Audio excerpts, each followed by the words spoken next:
आप लोगों के क्लिनिक में डिफरेंट डिफरेंट टाइप से आप इग्नेशिया को देखते हो, है ना। इग्नेशिया एक बहुत ही इम्पोर्टेंट मेडिसिन है। आप लोगों को मेरी वॉइस क्लियर है?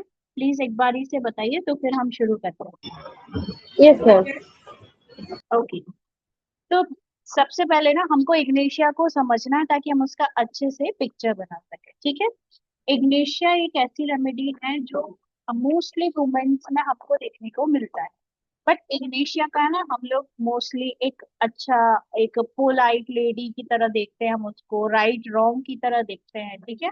आज हम उसके एक डार्क एंड साइड को भी देखेंगे कि एक्चुअली में हर एक रेमेडी, है ना, उसके कुछ अच्छे फेसेस भी होते हैं और कुछ बुरे तरीके से भी वो बिहेव करते हैं। तो हर चीज का एक पैटर्न होता है, राइट। तो आज हम उसको रीड करेंगे। तो बेसिकली इग्नेशिया जो है that is very chilly remedy, thirstless remedy होती है। बहुत ज्यादा डिलीजियन पर्सनैलिटी होती है। ये बहुत इंट्रोवर्टेड होते हैं और कई बारी से एक्सट्रोवर्टेड भी होते हैं। तो इग्नेशिया को हम लोग मोस्टली सोचते हैं कि बहुत इंट्रोवर्टेड है, बहुत सीक्रेटिव है ना। उसका एक फेज ऐसा होता है जिसमें वो चीजों को अपने तक रखती है, दूसरों को बताने के लिए भी सोचती है कि मैं ये चीजें किसी को बोलूं नहीं बोलूं। बहुत ज्यादा मॉरलिस्टिक है इग्नेशिया, है ना। बट इन सर्टेन पॉइंट वो बहुत एक्सट्रोवर्ट भी है, ठीक है। वो उसका एक डार्क इन साइड भी है। तो आज हम उसको ना इन एंड आउट बहुत अच्छे से जानेंगे कि इग्नेशिया एक्चुअली में कैसी है, ताकि आपके क्लिनिक में यदि वो आती है तो आप बहुत अच्छे से उसे पहचान सकते हैं।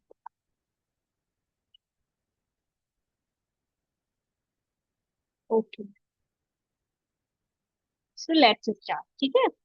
चलो, तो इग्नेशिया का यदि हम साइड देखते हैं तो लेफ्ट और राइट साइड पे ही बिलोंग करती है, ठीक है। इसका कुछ ऐसा नहीं है कि भाई लेफ्ट ही साइड में काम करेगी, दोनों ही साइड्स पे हेल्प करती है, ठीक है। इग्नेशिया की प्रॉब्लम्स लेके आती है। तो जब इग्नेशिया हमारे क्लिनिक में आता है तो सबसे पहले हम, कोई भी पेशेंट आ रहा है तो हमको उसका प्रेजेंटेशन देखना है कि वो किस तरीके से बिहेव कर रहा है, ठीक है। इग्नेशिया कैसी रहेगी ना, ऐसे इरेक्ट होकर सिट करेगी, बैठेगी ना वो, तो चेयर का सहारा नहीं लेगी। कुछ लोग कैसे होते हैं, ऐसे पीछे टिक के बैठते हैं, राइट। बट इग्नेशिया आपकी उस पे आएगी ना तो बिल्कुल ऐसे सीधे बैठेगी, ठीक है, सपोर्ट नहीं लेती है। तो वो बहुत ज्यादा सिट इरेक्ट करके बैठती है, ठीक है। दूसरी चीज कैसा, उसका जो नेक होता है ना, इग्नेशिया के जो पेशेंट होंगे उनके नेक बहुत पतले और थोड़े से लंबे आपको देखने को मिलेंगे। जैसे वो सुराईदार गर्दन बोलते हैं ना, लाइक दैट, ठीक है। थोड़ी सी थिन और स्ट्रेट होते हैं, हेयर इनके स्ट्रेट होंगे और थिन होते हैं, ठीक है।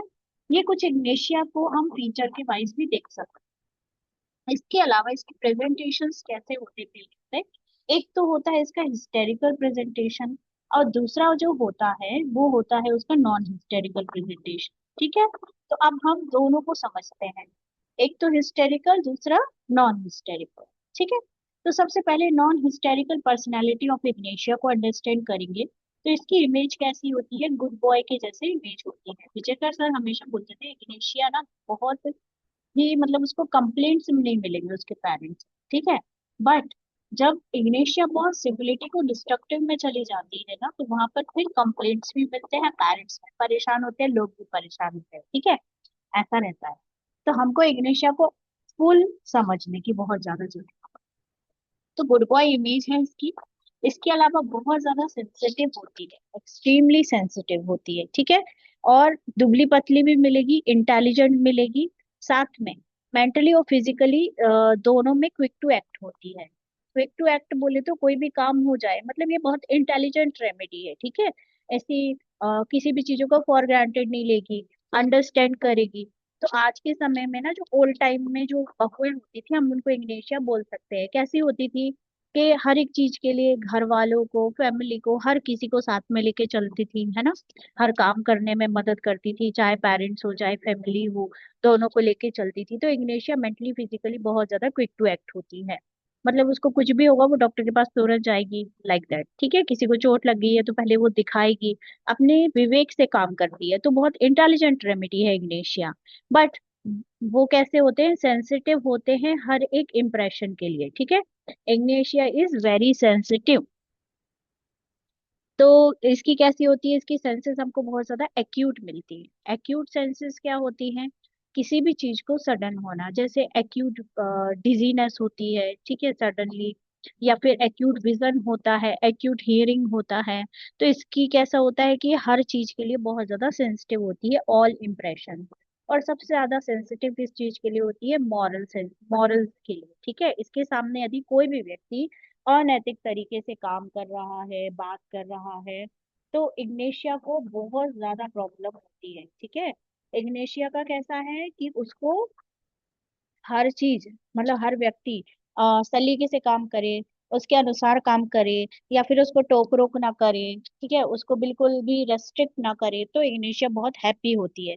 तो हम बात कर रहे हैं अभी नॉन हिस्टेरिकल, तो हमने उसमें क्या पॉइंट देखा? पहली चीज तो गुड बॉय जैसे होती है, सेंसिटिव होती है, थिन और इंटेलिजेंट है, क्विक टू एक्ट है। इसके अलावा कैसी है? बहुत बोल्ड है, ऑडेशियस भी होती है, करेजियस भी होती है, and it's very positive remedy in our materia Medica. ठीक है, इसके अलावा इनजस्टिस कैन नॉट सपोर्ट में भी इग्नेशिया प्रेजेंट होती है। ठीक है, और मैंने बहुत सारे मतलब रिपर्टरीज वगैरह में भी हम देखते ही है कि इग्नेशिया बहुत कॉमनली हमारे सामने आती है। तो इसकी मेंटल सेंसिटिविटी क्या है, इसको थोड़ा सा समझते हैं। तो मेंटल सेंसिटिविटी क्या है? Sensitivity to admonition. कोई भी इसको कुछ भी चीज के लिए टोका टोकी ना करे, क्रिटिसाइज ना करे, कुछ भी बुरा ना बोले। ठीक है, एंटीसिपेशन से इसको बहुत ज्यादा सेंसिटिवनेस है, बहुत जल्दी डिसअपॉइंट हो जाती है और डिसेप्शन में चली जाती है। Similarly to natrum, but natrum कैसा होता है? नेट्रम और इग्नेशिया में बहुत बारीक सा अंतर है, जो मैं ना आपको आखिरी में बताऊंगी। ठीक है, अभी नहीं बताऊंगी, इसलिए नहीं बताऊंगी क्योंकि फिर आप कंफ्यूज हो जाओगे। अभी हम इग्नेशिया पिक्चर को अच्छे से समझते हैं, फिर हम उसको नेट्रम से डिफरेंशिएशन करेंगे लास्ट में। ठीक है, तो इसको बहुत जल्दी ग्रीफ एंड सॉरो में चली जाती है। क्यों हो जाती है? क्योंकि लेक ऑफ कॉन्फिडेंस है, या फिर सेल्फ डिवेल्युएशन कॉन्फ्लिक्ट होता है। इग्निशिया बहुत करती है लोगों के लिए, बट उसको वो वैल्यू नहीं मिलती है, वो चीजें नहीं मिलती है, जिसकी वजह से इग्निशिया बहुत ज्यादा दुखी हो जाती है और फिर उसको problem होता है। ठीक है, सो ये सेंसिटिव होती है, एक रूब्रिक है, सेंसिटिव टू पनिशमेंट। आप लोगों ने यूज किया है इसको क्लिनिकली, ये बहुत ज्यादा हमको एलिमेंट में देखने को मिलता है। जैसे छोटे बच्चे होते हैं ना, कई बारी से उनको अपन कोई पनिशमेंट दे दो, किसी चीज को लेके कुछ बोल दो, तो क्या होता है? छोटे बच्चे कैसे करते हैं? दुखी हो जाएंगे। कई बच्चे ऐसे होते हैं कि उनको डांट दो तो उनको नेक्स्ट डे फीवर आ जाता है। ठीक है, तो ये जो है ना, ये क्या है? ये सेंसिटिविटी है। ठीक है, वहां पर हम ये रूब्रिक देते हैं, सेंसिटिव में, सेंसिटिव पनिश, ठीक है, या सेंसिटिव टू रूडनेस। ये सारे रूब्रिक्स को इग्निशिया कवर करती है। सो इग्निशिया के जो रिएक्शंस होते हैं वो कैसे होते हैं? ग्रीफ होता है, बट ग्रीफ इन शॉर्ट, मतलब बहुत थोड़े समय के लिए होगा, जैसे किसी ने इसका दिल दुखा दिया, ठीक है, एग्नेशिया का, तो फॉर फ्यू टाइम्स इसको बहुत ज्यादा दुख लगेगा, एंड फिर इसके बाद ये कैसी हो जाएगी? उस चीज को लेट इट गो करके उसके लिए बहुत सारी चीजें फिर से करने लगेगी। तो ये बहुत ज्यादा ऐसी रेमेडी है जो सबके लिए हेल्प करती है ना, सबकी हेल्प करती है। सेंटिमेंटल रेमेडी है, बहुत जल्दी प्यार में पड़ जाती है। इंडोनेशिया की लड़कियां हमारे सामने आएंगी, कई लोग, कई लड़कियां ऐसी आएंगी क्योंकि उनको समझ में नहीं आता what is right what is wrong, और बाद में ना बहुत ज्यादा सेंसिटिविटी आने लगती है, वो सेंसिटिव टू मॉरल इंप्रेशन में चली जाती हैं, और इंडिग्नेशन बहुत जल्दी हो जाता है। ठीक है, इसके अलावा इसका जो एलिमेंट है वो क्या है? Element from jealousy. ठीक है, element from loss of position. So this is very important, element from loss of position. क्यों लॉस ऑफ पोजीशन? बिकॉज ये एक अचीव करना चाहती है। क्या अचीव करना चाहती है? पल्सेटिला कैसी है? वो प्यार चाहती है ना, तो वो कैसे भी करके प्यार को पाले, साथ दांत दंड पे। इग्नेशिया कैसी है? वो भी चाहती है कि लोग उसकी तरफ अट्रैक्ट हो, उससे बात करे या उसके लिए कुछ करे, बट उसको वो वैलिडेशन मिलता नहीं है। जब कोई व्यक्ति हमारे लिए बहुत ज्यादा करने लगता है ना, तो उसको वैल्यू नहीं देते लोग, उस वो अपनी वैल्यू खुद ही कम करने लगता है, जो सबसे बड़ी प्रॉब्लम बन जाती है इग्नेशिया के लिए। ठीक है, तो इसलिए एलिमेंट्स में, इसलिए इसको लॉस ऑफ पोजीशन का प्रॉब्लम है। इसको क्या चाहिए? इसको वैलिडेशन चाहिए, इसका एग्जिस्टेंस ना हमेशा खतरे में चला जाए। ठीक है, इसलिए बेचारी इग्नेशिया बहुत सारा करती है। कितने लोग ज्वाइन हो गए अभी? ओके, एक मैं थोड़ा सा और मैसेज में ग्रुप में डाल देती हूँ ताकि सब लोग ज्वाइन हो जाए।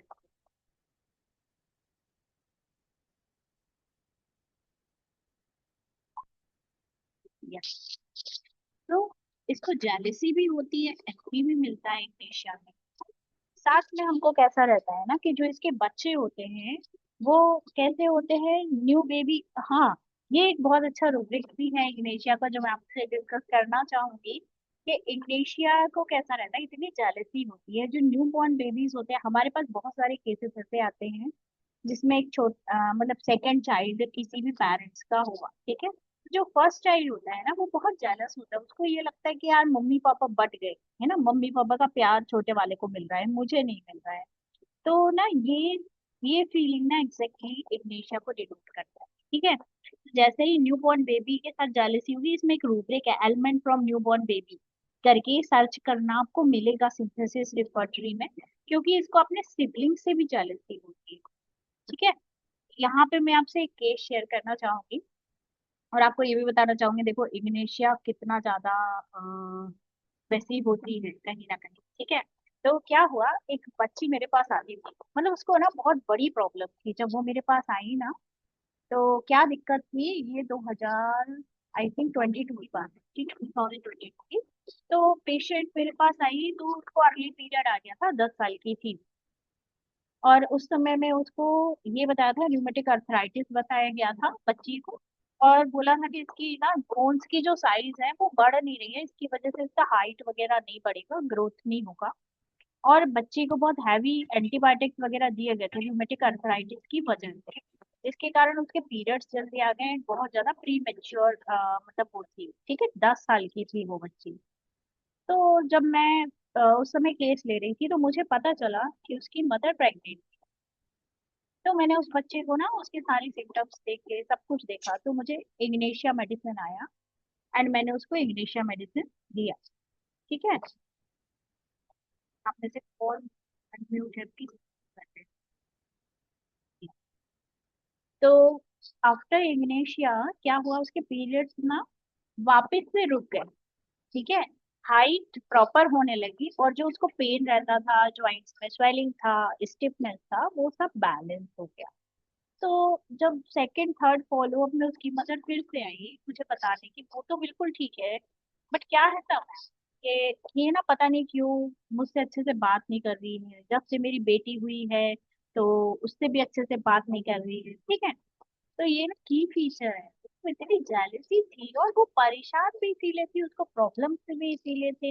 Rheumatic arthritis denote to joints ना, जॉइंट्स में पेन स्वेलिंग हो रहा है, तो जो उसका मदर के साथ बॉन्ड था, क्योंकि मदर को क्या लगा कि हम दूसरा बेबी कर लेंगे, हो सकता है ये लोनली फील कर रही है इसलिए इसके साथ ये सब हो रहा है। बट उसको कैसा था ना, उसको ये लग रहा था कि क्यों, वाई, अब मेरा प्यार बट रहा है, ठीक है। तो this is pure picture of Ignatia. फिर कुछ साल बीत गए, बहुत बढ़िया थी वो। उसके पीरियड्स सोचो आप, होम्योपैथी से 26 डेज उस समय चल रहे थे जब वो मेरे पास आई थी। उसकी इतनी बुरी कंडीशन थी वो बच्ची की कि मुझे देख के बुरा लग रहा था कि 10 साल की बच्ची है, 26 दिन से इतना हैवी ब्लीडिंग हो रहा है, वो सारी एलोपैथिक दवाइयां दी, इससे नहीं रुका।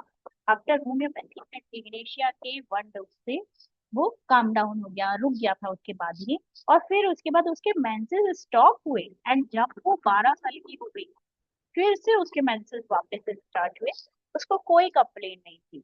अब जब उसकी मदर मेरे पास अपनी सेकंड चाइल्ड को दिखाने के लिए आई, तब उसकी मदर ने मुझे बोला कि प्लीज आप इसको समझाओ। तो मैंने उसको वो अपनी बहन से अच्छे से व्यवहार नहीं करती, उसकी बहन तब 2 साल की थी।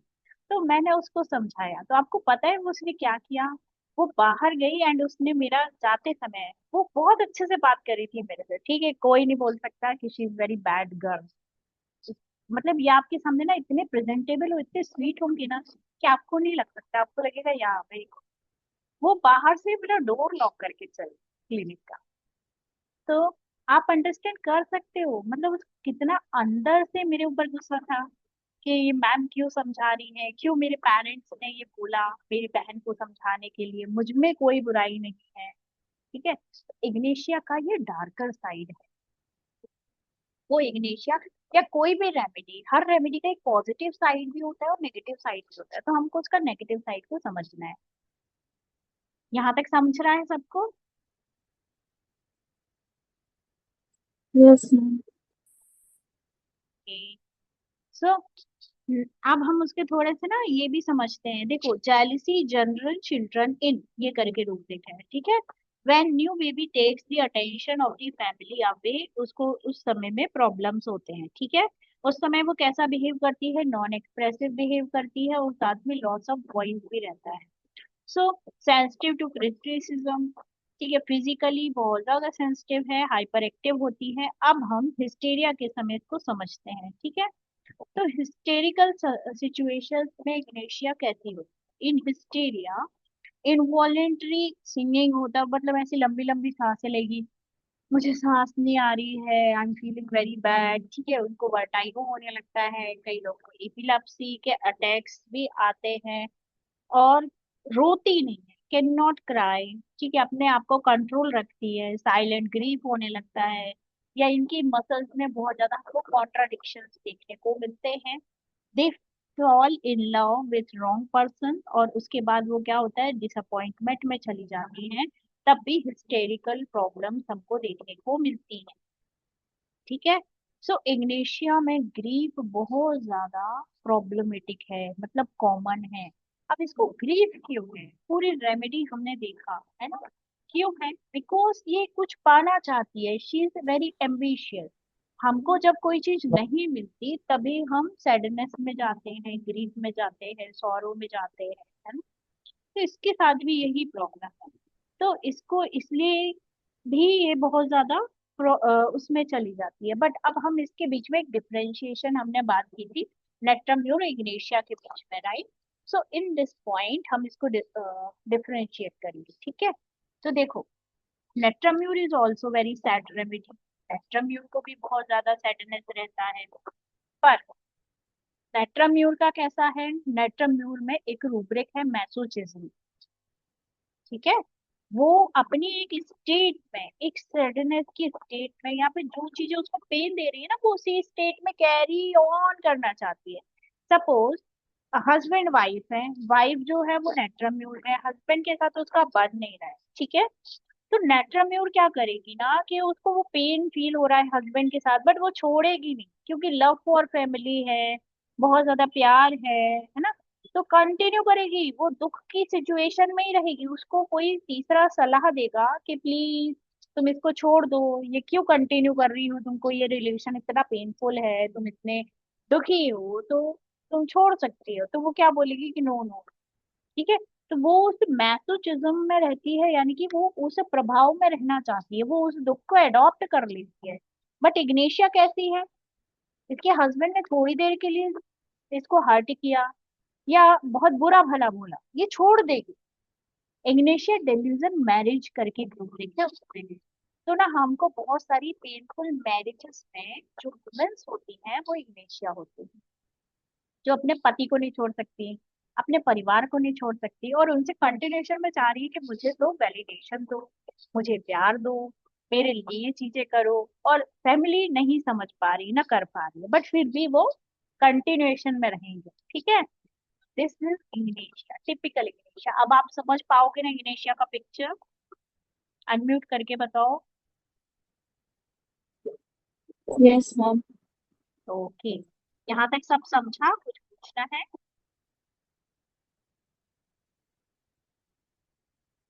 हाँ मैम, समझा। हाँ, okay.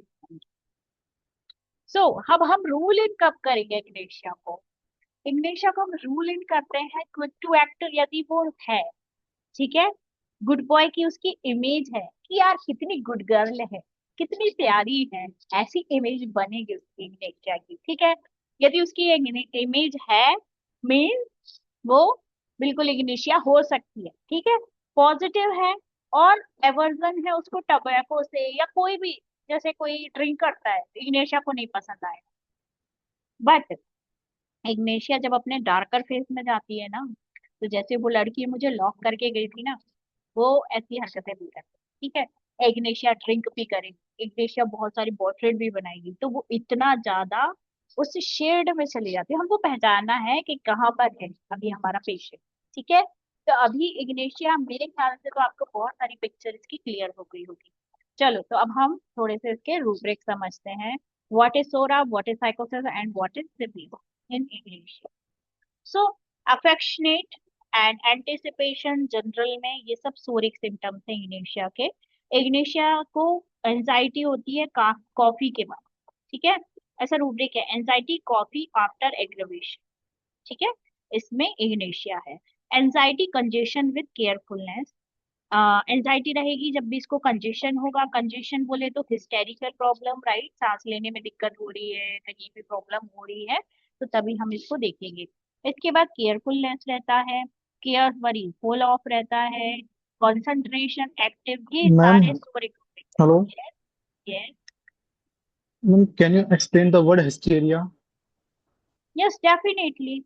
Whenever some uncontrollable actions are present, है ना, in our body, like हमको कोई भी प्रॉब्लम हमारे शरीर में फिजियोलॉजिकल, पैथोलॉजिकल या बायोकेमिस्ट्री में नहीं शो हो रही है, but patient is still suffering that problem, that is comes to hysteria.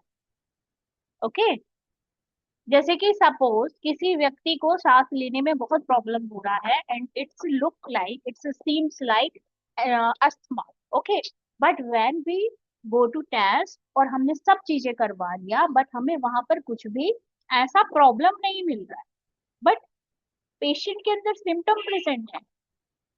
ठीक है, पेशेंट सिम्टम क्या प्रेजेंट कर रहा है, अस्थमा का। बट तो कुछ ऐसे इनवॉलेंट्री एक्शंस या मूवमेंट जो पेशेंट के बस में नहीं होते, बट वो फील कर रहा होता है, तो ये सारे किस में आते हैं, हिस्टेरिया। ओके, समझा आपको? जी मैम, थैंक यू। ओके, सो एक एक एक्सपीरियंस है मैम, अभी अभी यानी कि 15 दिन पहले की घटना है। बताऊं क्या? आपका बिल्कुल, इंटरप्ट हो जाए। No no no, not at husband और वाइफ में थोड़ा सा क्लसेस हुआ था। ऑल। तो उसकी वाइफ जो है इतना चिढ़ गई कि उसको नोचने लग गई थी हस्बैंड को। तो हस्बैंड जो है एकदम तड़ाक से उसके कान को मार दिया। और उसको ये अज्यूम नहीं था कि वो मार देगा करके। तो इतना यानी कि उसको ब्रीदिंग डिफिकल्टी सारे एकदम ऐसे यस, गास्पिंग टाइप का कर रही थी मैडम, तो एकदम this is a gasping type का। टाइप ऑफ इग्निशन, है ना, यस कि मैम। इग्नेशिया को जब भी कोई चीज से आप कॉन्ट्राडिक्ट करते हो, एडमोनिशन करते हो, उस पे गुस्सा करते हो, तो उसको प्रॉब्लम्स होने लगते हैं। ठीक है, अभी बहुत जी अच्छे से आप ये चीजें समझोगे, बहुत बढ़िया अमित जी। अच्छा, आपने एग्जाम्पल और लाइव एग्जाम्पल बताया। सो ये चीजें होती है इग्नेशिया के साथ। ओके, मेरे पास एक कन्वर्जन का पेशेंट था। तो कितने साल का, आई थिंक 10th में था वो। यस, 10th में था, एग्जाम्स होने वाले थे उसके फाइनल, एंड डॉक्टर ने बोला कि इसको बिल्कुल भी मेंटल प्रेशर मत करो घर वालों को। ठीक है, तो बेचारे घर वाले अब क्या करें, पढ़ाई नहीं कर सकता, वो नहीं देगा, तो इसका करियर तो पूरे तरीके से गया वो लड़के बेचारे का, है ना। तो उसके घर वाले किसी किसी ने बोला तो मेरे पास आए रेफरेंस। तो मैं देख रही हूँ क्लिनिक के मतलब वहीं पे बैठे बैठे मैं उससे पूछ रही हूँ, एंड वो कैसा हो गया ना, फ्रीज हो गया। मेरा वॉच लगा था इधर पे, वो थोड़ी देर के लिए ऐसे ही देख रहा है, ना उसका चेहरा हिल रहा है ना मुंह हिल रहा है। उसकी मम्मी बोलती है ये ऐसे ही फ्रीज हो जाता है जब इसको कन्वर्जन आने वाला होता है, फिर इसके बाद ऐसे ऐसे ऐसे बहुत सारा कन्वर्जन आया। ठीक है, सॉरी। तो इंग्रेशिया कैसा होता है ना, ये क्या है, ये इसका फेनिंग सिक है, ये इसका हिस्टेरिया है। मैंने उसको यहाँ जबलपुर की जगह, मुझे पता नहीं क्यों वो लग ही नहीं रहा था, वो पूरा इग्नेशिया लग रहा था। ठीक है, उसकी मदर क्या बोलती है, हम इसकी कोई बात कॉन्ट्राडिक्ट करते हैं तो पता नहीं क्यों इसको कन्वर्जन आ जाते हैं, इसको इपिलेप्सी हो जाती है। हमारे पास एक रूब्रिक है, contradiction after conversion, conversion after contradiction, yes, ये रूब्रिक है। ठीक है, सर्च करना मिलेगा। तो ये रूब्रिक लिया था, इसमें इग्नेशिया रेमेडी। अब आप सोचो, पेशेंट को पानी पूरी खाना है, मदर ने मना कर दिया कि तुम ये मत करो, तो कन्वर्जन आ रहे हैं, कितनी सेंसिटिविटी है ना। तो जब पनिशमेंट के बाद ऐसा हो, या फिर किसी को कोई रोक टोक के बाद कोई प्रॉब्लम आ रही है, तो हमको इग्निशिया के बारे में सोचना चाहिए। ठीक है, इट इज वेरी हिस्टैरिकल रेमेडी, और बहुत ज्यादा मूवमेंट्स या ऐसे हिस्टेरिकल मूवमेंट्स होने लगते हैं, तो वो सब इग्निशिया के कारण होते हैं। और इग्निशिया में फेनिंगसिक करके एक रूब्रिक है, वो ये इसके अंदर आता है। जैसे कि अमित जी ने जो बताया उनकी पेशेंट के बारे में 15 डेज पहले जो उन्होंने बताया, तो देखो वो कैसा कर रही है, उसको क्या ही हो रहा है, उसको ब्रीदिंग प्रॉब्लम होने लगा सडनली, क्यों हो रहा है? मुझ पे ध्यान दो, मेरे से अच्छे से बात करो, ने मुझसे क्यों बुरी तरीके से बात की, है ना? तो वो कहीं ना कहीं वो जता नहीं पाती, वो प्यार चाहती है, तो उसकी बॉडी इस तरीके से अनवांटेड मूवमेंट्स करने लगती है जो हिस्टेरिकल। ठीक है। So in psora there is excitement, nervous problems, injustice, can not support में है ये, एंड इग्निशन वेरी माइल्ड। ठीक है, इनका माइंड बहुत माइल्ड होता है, बहुत स्वीट भी होता है, सेंसेस एक्यूट होते हैं और सेंसिटिव टू मॉरल इम्प्रेशन। ठीक है, दिस इज सोरिक पिक्चर। अब साइकोटिक पिक्चर क्या है? कॉशियस होते हैं, बहुत ज्यादा एक्सट्रोवर्टेड होते हैं, मतलब जरूरत से ज्यादा अलर्ट होना, क्या है ये साइकोसिस। ओके, हर व्यक्ति को जो भी चीजें हमारे अंदर नेचुरल है they all are comes to Zorah, but वही चीजें जब ज्यादा होने लगती हैं तो they all are comes to the साइकोसिस। सो इनको कैसा है, बहुत ज्यादा कॉशियस है, एक्सट्रोवर्टेड होती है, डिमॉन्स्ट्रेटिव होती है, अपनी चीजों को बहुत अच्छे से बताना जानती हैं, उनको ग्रीफ बहुत रहता है। ठीक है, डिसेप्शंस होते हैं। इसके अलावा मतलब लोग इसको बहुत जल्दी धोखा देके जाते हैं, क्यों देके जाते हैं? क्योंकि इंटेलिजेंट तो है पर सब पे विश्वास कर लेती है ना? कई पेशेंट हमारे पास बोलते हैं कि यार हमारी बच्ची तो हर किसी पे भरोसा कर लेती है, तो वो इग्नेशिया हो सकती है। Okay, so intelligent, sadness, grief with भी रहता है, इसको सैडनेस रहता है, ग्रीफ मिलेगा ही मिलेगा इग्नेशिया है तो, क्विक टू एक्ट मिलेगा, पॉजिटिव भी मिलेगी, करेजियस भी। Okay, and sensitive to moral impression, ये इसमें देखने को मिलता है। So this is psychotic picture. Social position concern about भी इग्निशिया के अंदर है, that is also comes to the साइकोसिस। Okay, so now we talk about syphilitic part of ignatia. So ignatia कैसी है? एंगर है इसके अंदर, anger alternate with anxiety and hysteria, गुस्से के साथ इसको हिस्टेरिया होता है। एग्जाम्पल अमित जी के पेशेंट का ही ले लो। ठीक है, क्या होता है जब हम किसी अपने पेशेंट्स के एग्जाम्पल लेके फिर पढ़ते हैं ना, तो हम बहुत अच्छा सीखते हैं, वो हमारे दिमाग में बैठ जाता है। तो जब हमारे सामने कोई केस आता है तो हम बहुत अच्छे से उसमें रिप्लाई कर पाते हैं, राइट? याद रहता है हमको, तुरंत समझ में आएगा, तुरंत क्लिक होगा, नहीं ये इग्निशिया हो सकती है ना? हमको वही तो सीखना है, क्लिनिकली कैसे हम एकदम से फटाक से समझ सके कि हमारा पेशेंट क्या है। So weeping alternate with irritability, audacity होती है, एम्बिटर्ड होता है, एंड हिस्टेरिया, ग्रीफ दिखाई देता है। हिस्टेरिया रिप्रीमेंट होता है, कुछ भी इसको छोटी मोटी डांट दोगे तो उसको प्रॉब्लम आने लगता है, सैडनेस है बहुत ज्यादा। ठीक है, और ग्रीफ विथ सिंगिंग, बहुत लंबी लंबी सांसें लेगी, बहुत रोएगी, इनवॉलेंट्री रिएक्शन देखने को मिलेंगे, and fall in love easily is syphilis. Why syphilis? क्योंकि आपका इंटेलेक्ट जो होता है ना, जो आपका विवेक होता है, जो आपकी बुद्धि होती है, वो आपके कंट्रोल में नहीं जा रही है ना, आपको समझ में नहीं आ रहा है कि what is right what is wrong, जबकि इग्निशिया इज द रेमेडी जो जस्टिस के लिए काम करती है, हमेशा राइट एंड रॉन्ग एस्पेक्ट देख कर ही चलती है, तो वो रेमेडी भी गलत हो सकती है। ठीक है, तो हमको समझना है कि क्या है एक्चुअली में Ignatia. So these all thing is about Ignatia. अभी इसमें कुछ पूछना है आप लोगों को? समझा अच्छे से? जी मैम। ठीक, तो कल हम इसके रूब्रिक्स करेंगे, माइंड रूब्रिक्स। आप सभी को जब तक माइंड रूब्रिक्स पढ़ने हैं, अब हमारी जो ये एमएम की क्लासेस है ना, हर सैटरडे और संडे को रहेंगी, बाकी दिन मेरी पेड ग्रुप की क्लासेस रहेंगी। और आप लोगों ने यदि अभी उसमें इनरोल नहीं किया, जिन लोगों ने, तो प्लीज कर लो, कुछ भी नहीं होता, 799 is very less amount I think. और मैं उसमें बहुत सारी चीजें ऐसी बताने वाली हूँ, क्योंकि क्या होता है ना, हर चीज हम फ्री में नहीं बता सकते, ये हमारा भी लिमिटेशन होता है ना? बहुत सारे मेरे पास मटेरियल्स है, तो मैं चाहती हूँ कि सब तक पहुंचे। तो जो यदि इंटरेस्टेड है, सीखना चाहता है, क्योंकि अपने आप को एज अ प्रैक्टिशनर हमको हमेशा अपग्रेडेड रहना चाहिए, तब हम बहुत अच्छा कर पाते हैं। और यदि हम छोड़ देते हैं ना चीजों को सीखना या चीजों को प्रॉपर करना, तो कई बार से क्या होता है ना कि हम स्टक हो जाते हैं एट दैट टाइम, है ना। एक होम्योपैथ को लाइफ टाइम अपना रीडिंग करना ही पड़ता है। सो यदि आपको इंटरेस्टेड हो तो कर सकते हो, और कोई भी ऐसा लिमिटेशन नहीं है उस कोर्स का। वैसे तो 3 मंथ है, बट इसलिए मैंने मंथली रखा है कि भाई हर किसी को प्रॉब्लम भी नहीं होगा। यदि वो चाहते हैं बीच से छोड़ना तो उसको क्विट भी कर सकते हो, कंटिन्यू करना चाहते हैं तो दैट इज वेरी गुड। और मुझे पता है कि सब लोग कंटिन्यू करेंगे, क्योंकि मैं उसमें जो बताने वाली हूँ ना, क्या होता है वो क्लिनिकल नॉलेज है। और इस तरीके से जैसे अब पेशेंट्स बताने होंगे या मेरे अपने केसेस शेयर करने हैं, तो केसेस का प्राइवेसी में प्रॉब्लम होता है, राइट। वो मुझे जानते हैं, कई पेशेंट्स मुझे फॉलो करते हैं, तो फिर ऐसा हो जाता है कि मैम आपने हमारा केस क्यों शेयर किया। बट यदि मुझे आप लोगों को कुछ यूनिक सिखाना है तो मुझे अपने केसेस भी शेयर करने होंगे, तब मैं अच्छे से आपको बता सकती हूँ, है ना।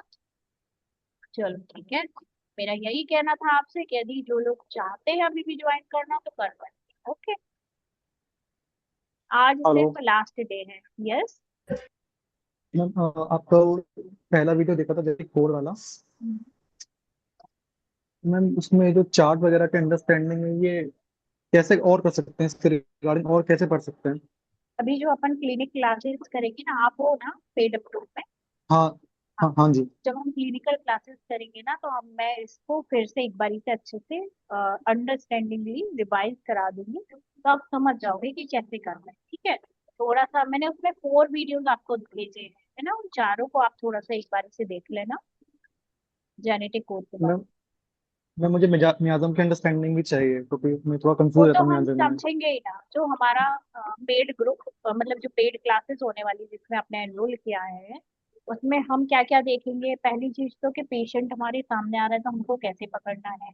मियाज़म पूरे थ्योरी पूरा पार्ट है ना, मतलब थ्योरी पार्ट कैसा, मतलब जो हमें क्लिनिकली हेल्प करता है ग्रो करने के लिए, राइट। थ्योरी तो हम कॉलेजेस में और ऐसे भी पढ़ते ही रहते हैं, बट हमको जी अपनी मैम। प्रैक्टिस ग्रोथ में क्या इंपॉर्टेंट है उस थ्योरी को, दैट इज वेरी इंपॉर्टेंट, है ना। जैसे अभी मैं आप लोगों को मेडिसिन भी पढ़ाती हूँ, तो मैं कैसे मियाज़म के बेसिस पे पढ़ाती हूँ, ट्राइमियाज़मेटिक मटेरिया मेडिका पढ़ाती हूँ, जिसमें मैं सोरिक सिम्टम्स बताती हूँ, साइकोटिक बताती हूँ, सिफिलिटिक बताती हूँ। तो जो मेरा कोर्स रहेगा ना, उसमें भी हम थोड़ा साइकोसिस सिफिलिस पूरे मियाज़म को अच्छे से कवर करेंगे। फिर सिफिलिस मियाज़म को भी कवर ओ- करेंगे कि हमको सिफिलिस कैसे पकड़ना है। अब जैसे इग्नेशिया है, इग्नेशिया में जो हिस्टेरिया है इसका, that is syphilitic part, right. Out of control things सारे सिफिलिस में आते हैं। तो सिफिलिस के भी 7 लेयर्स होते हैं, उस 7 लेयर को हमको कैसे अंडरस्टैंड करना है, तो ये जी सारी चीजें हम पेड क्लास में समझेंगे, ठीक है। और हम जी। अपने केसेस को कैसे निकालना है, क्या चीजें देखना है, क्या ऐसे रूब्रिक्स है। रूब्रिक्स के भी कैटेगराइजेशन है, ठीक है, कि रूमेटिक अर्थराइटिस में क्या रूब्रिक्स लेने हैं, सोरिक रूब्रिक्स कौन से हैं, साइकोटिक रूब्रिक्स कौन से हैं, और जो सिफिलिटिक रूब्रिक्स हैं वो कौन से हैं, ऑटो इम्यून बीमारी के रूब्रिक्स अलग हैं, पीसीओडी मेंसेस के रूब्रिक्स अलग हैं। तो मैं जो देने वाली हूँ ना, दैट इज वेरी यूनिक और आपको कहीं नहीं मिलने वाला, क्योंकि कोई भी व्यक्ति, देखो, पढ़ाते हर कोई है, मटेरिया पढ़ाते हैं, बहुत सारी चीजें पढ़ाएंगे आपको, ऑर्गेनन पढ़ाएंगे, सारी चीजें पढ़ाएंगे, बट कोई भी आपको क्लिनिकली प्रो नहीं बनाना चाहता, क्योंकि लोगों को ये लगता है कि मैं अपना कॉम्पिटिटर क्यों बनाऊं। बट जी मैम।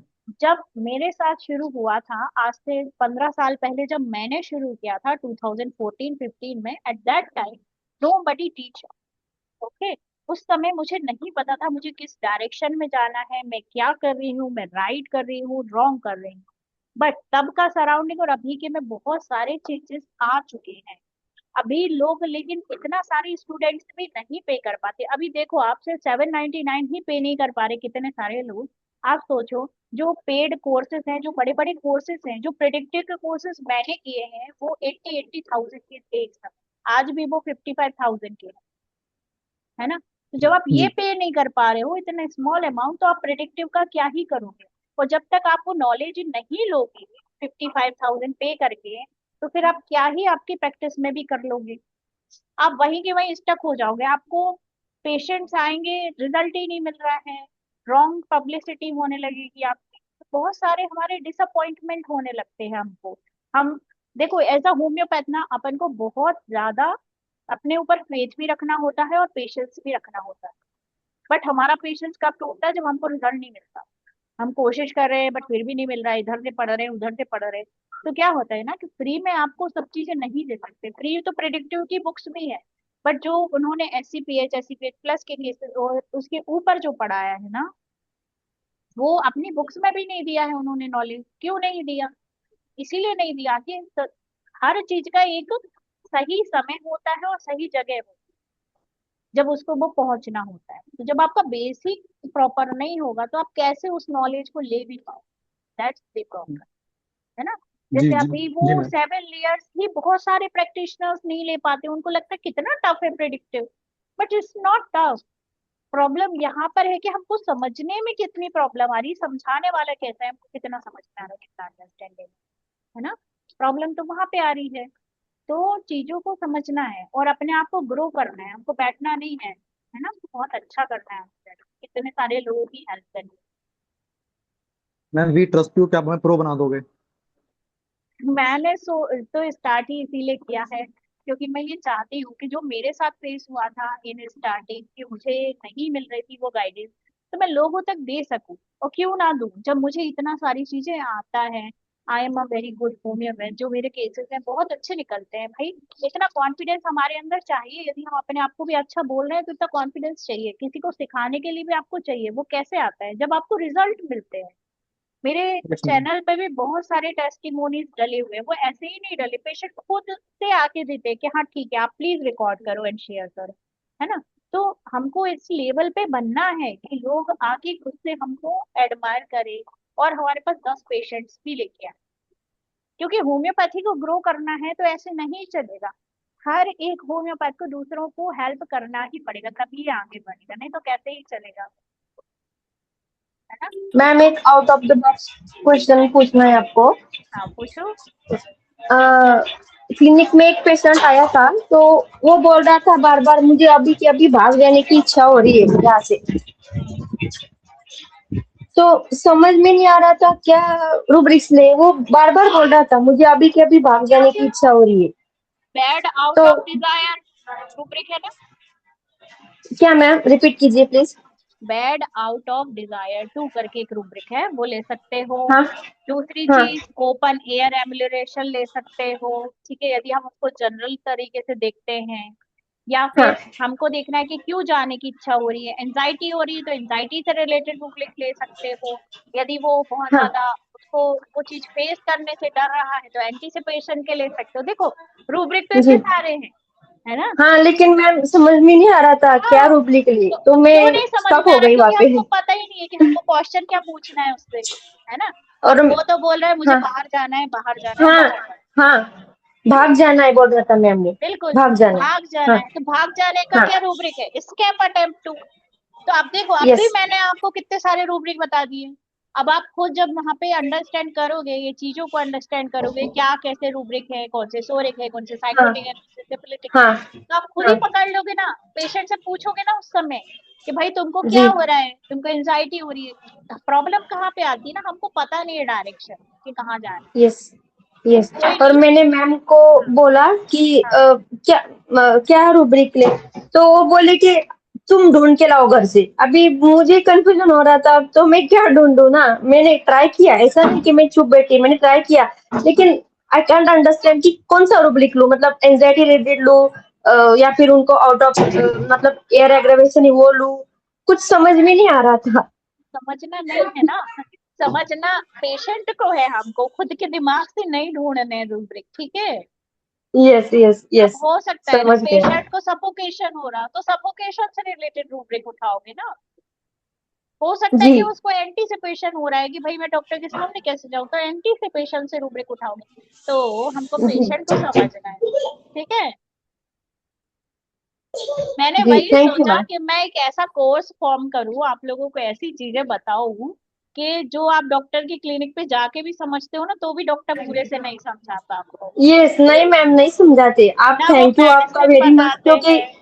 आपके वजह से बहुत सारी अंडरस्टैंडिंग भी हो गई रिलेटेड टू मैज़म, जो कि समझ में नहीं आता था कौन सा ले, किसमें क्या मतलब क्या आइडेंटिफाई करें। अभी वो इजी जा रहा है, इनएक्टिव केस मुझे इजी जा रहा है, inactive case. Very nice, very nice. आगे और भी ज्यादा आएगा, ठीक है, अभी अपना क्लासेस शुरू तो होने दो। क्योंकि ना देखो, मेरा कैसा है ना कि मैं ये अपने पास कुछ नहीं रखती। मेरे जो फ्रेंड्स है ना, मैं उनको भी सब जो भी मेरे पास है, जो नॉलेज है, मैं उनको बताती थी। ठीक है। तो अभी मेरे पास आप सभी हो, जितने भी लोग हैं, तो मैं अपनी तरफ से तो 100% देने की कोशिश कर रही हूँ, करूंगी, क्योंकि ये मेरा काम है, मुझे अच्छा लगता है लोगों की लाइफ में कंट्रीब्यूट करना। मैंने 1 तारीख से मेरा क्लासेस क्यों शुरू किया ना, उसके पीछे रीजन ये था कि 1 तारीख को मेरा बर्थडे आता है। एंड मैं चाहती थी ओह आपकी लाइफ में कुछ कंट्रीब्यूट करूँ ना मैं, एज अ होम्योपैथ। तो मैं कैसे कर सकती हूँ? पर कोई भी चीज हम बिना एनर्जी एक्सचेंज के, यानी कि हमको फ्री में जब हम कोई चीज देते हैं तो उसका वैल्यू नहीं होता। तो फिर मैंने एक वैल्यू डिसाइड किया कि इतना हर कोई अफोर्ड कर सकता है। जो मैं दे रही हूँ मुझे पता है वो कितना कीमती है। वो आप भी उसकी वैल्यू समझोगे बाद में, अब अभी तो नहीं पता जिन लोगों को। बट वही बात है कि हमेशा लेकिन किसी भी चीज को कम नहीं समझना, अपनी प्रैक्टिस को कंटिन्यू में बढ़ाना है ना, और कभी भी स्टक नहीं होना है। मैंने ये चीजें देखी है कि जब हम स्टक हो जाते हैं ना, हम सोचते हैं कि हाँ बस ठीक है। तो उस समय क्या हो जाता है ना कि हमको तो सब आता है, जिस दिन आपने ये सोच लिया ना, आपकी प्रैक्टिस वहीं रुक जाए। ये बात आप मेरी याद रखिए। इसलिए हमेशा हमको अपनी पूरी लाइफ में, अपनी जर्नी में हमेशा सीखते रहना है। ठीक ओके है। मैम। चलिए, यस। ओके। सो हम थैंक यू मैम। कल करेंगे रूब्रिक्स इग्नेशिया की, क्योंकि क्लास बहुत लेंदी हो जाएगी। ओके। जी। ओके। और जिन लोगों को ने अभी एनरोल नहीं किया, यदि वो चाह रहे हैं तो कर सकते हैं। ओके, चलो, bye bye. Good good night. Night everyone. Thank you ma'am. Hope you enjoy good the night session. Ma'am. Ignatia अच्छे से समझा आप लोगों को? जी बिल्कुल मैम। जी, आपके फीडबैक्स दीजिएगा ग्रुप में, ठीक है, क्या चीजें मुझे और चेंज करना चाहिए, आप लोगों को कैसा लगा, सब कुछ। चलो, bye bye. Good night ma'am. Good night.